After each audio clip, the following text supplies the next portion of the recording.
সকলোকে নমস্কাৰ জনাই আজি আমি ভিডিঅ'টো আৰম্ভ কৰিছোঁ। আজি আমি ইংৰাজী সেন্টেন্সৰ ওপৰত আলোচনা কৰিম। ইংৰাজী বাক্য চিনি পোৱাটো অতি প্ৰয়োজন। ইংৰাজী বাক্য চিনি পালেহে আমি ইংৰাজী গ্ৰামাৰ কোৱাত অতি সহজ হ'ব। আমি বাক্য বুলিলে বুজি পাওঁ যে অৰ্থপূৰ্ণ শব্দৰ গাঁথনিয়ে হৈছে বাক্য। অৰ্থপূৰ্ণ আমি শব্দ ব্যৱহাৰ কৰি যি কথা কওঁ তাতে আমাৰ বাক্য সৃষ্টি হয়। আমি ইংৰাজীত বাক্য দুই ধৰণে বিভক্ত কৰিব পাৰোঁ।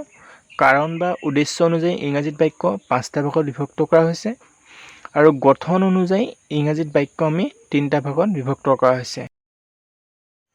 আজি আমি কাৰণ বা উদ্দেশ্য অনুযায়ী ইংৰাজী বাক্যৰ ওপৰত আলোচনা কৰিম আৰু পাছৰ ভিডিঅ'ত আমি গঠন অনুযায়ী ইংৰাজী বাক্য 3টা ভাগত বিভক্ত কৰা হৈছে তাৰ ওপৰত আলোচনা কৰি আপোনালোকৰ আগত আগবঢ়াব চেষ্টা কৰিম।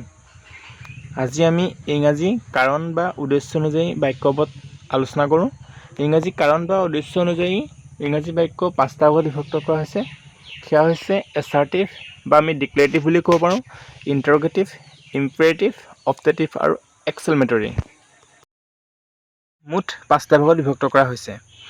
যি বাক্যৰ দ্বাৰা ইংৰাজীত সাধাৰণভাৱে কোনো ঘটনা বৰ্ণনা কৰা হয় বা নহয় বুজা বাক্যক আমি এছাৰ্টিভ বাক্য বুলি কওঁ। মনত ৰাখিবা। এক্সাম্পল হিচাপে man is mortal, this is my book, I am a girl, Ram is not a doctor, the earth moves round the San.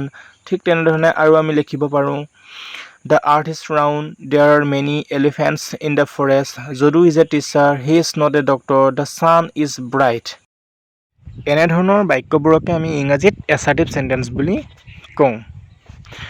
2 নম্বৰত আছে আমাৰ ইণ্টাৰগেটিভ চেণ্টেন্স, যাক আমি কুৱেশ্যন চেণ্টেন্স বুলিও ক'ব পাৰোঁ। ইংৰাজীত যিবোৰ বাক্য আমি প্ৰশ্ন কৰা হয়, অৰ্থাৎ ইংৰাজীত যিবোৰ বাক্যৰ দ্বাৰা আমি প্ৰশ্ন কৰোঁ তেনেবোৰ বাক্যকে আমি ইংৰাজীত ইণ্টাৰগেটিভ চেণ্টেন্স বুলি কওঁ। উদাহৰণস্বৰূপে is he a good girl, have you a book, did you go' there, where do you live, when he come here. ঠিক তেনেধৰণে আৰু who is he, does he go' to school, what is your name, is not he a doctor, is Ram a teacher. এনেধৰণৰ বাক্যবোৰক আমি ইংৰাজীত interrogative sentence বুলি কওঁ। Interrogative চেণ্টেন্সত প্ৰশ্নবোধক চিন দিয়া থাকিব, সকলোৱে এই কথাটো মনত ৰাখিবা। তাৰপাছত আছে আমাৰ ইম্পেৰেটিভ চেণ্টেন্স। ইংৰাজীত আমি যিবোৰ বাক্যৰ দ্বাৰা আদেশ, উপদেশ, অনুৰোধ, দিহা পৰামৰ্শ দিওঁ তেনেবোৰ বাক্যক আমি ইংৰাজীত ইম্পেৰেটিভ চেণ্টেন্স বুলি কওঁ। উদাহৰণস্বৰূপে go' there, do not run, open the window', do not tell a লাই, কাম হিয়েৰ। ঠিক তেনেধৰণে আমি আৰু লিখিব পাৰোঁ open the door, obey your teacher, please wait for us, please send me the box, kindly grant me a week's leave. এনেধৰণৰ বাক্যবোৰকে আমি ইংৰাজীত ইম্পেৰেটিভ চেণ্টেন্স বুলি কওঁ। তাৰপাছত আছে আমাৰ অপটেটিভ চেণ্টেন্স।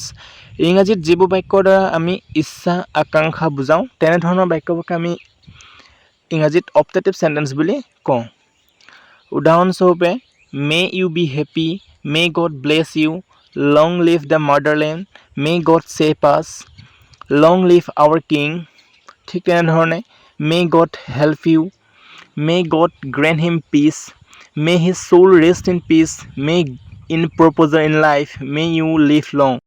এনেবোৰ বাক্যকে আমি অপটেটিভ চেণ্টেন্স বুলি কওঁ। মনত ৰাখিবা অপটেটিভ চেণ্টেন্সত প্ৰায় মে ইউজ কৰা হয়। তাৰপিছত আছে আমাৰ এক্সক্লামেটৰী চেণ্টেন্স। ইংৰাজীত যিবোৰ বাক্যৰ দ্বাৰা মনৰ আৱেগ বা উচ্ছ্বাস আমি প্ৰকাশ কৰোঁ তেনেবোৰ বাক্যক আমি ইংৰাজীত এক্সক্লামেটৰী চেণ্টেন্স বুলি কওঁ। উদাহৰণস্বৰূপে alas I am undone, how terrible the lion is, what a hot day this is, alas he is no' more, what A শ্ৰামিং hill. ঠিক তেনেধৰণে আমি আৰু উদাহৰণ ল'ব পাৰোঁ what a fool you are, how lovely the rose is, how beautiful the moon is today, he has won the match, what a pity it is. এই ধৰণে আমি ইংৰাজীত কাৰণ বা উদ্দেশ্য অনুযায়ী বাক্য বিভক্ত কৰিব পাৰোঁ। ইংৰাজীত এই বাক্যবোৰক আমি 2 ধৰণে দেখা পাওঁ, এফাৰ্মেটিভ আৰু নেগেটিভ।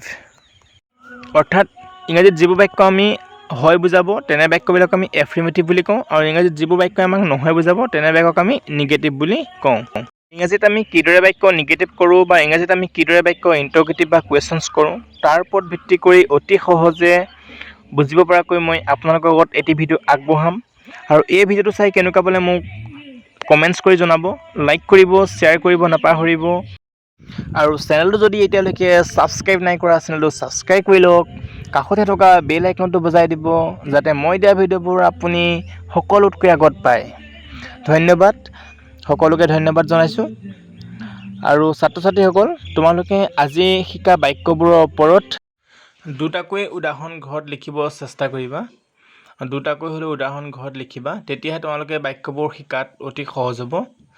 আৰু এই কৰোণাৰ সময়ত স্কুলটো প্ৰায় খোলাই নাই, সেইবুলি পঢ়াত অমনোযোগ নিদিবা। পঢ়াত সকলোৱে মন দিবা আৰু ভালকৈ পঢ়িবা। ইয়াকে কৈ আজিৰ ভিডিঅ'টো মই ইমানতে সামৰণি মাৰিছোঁ।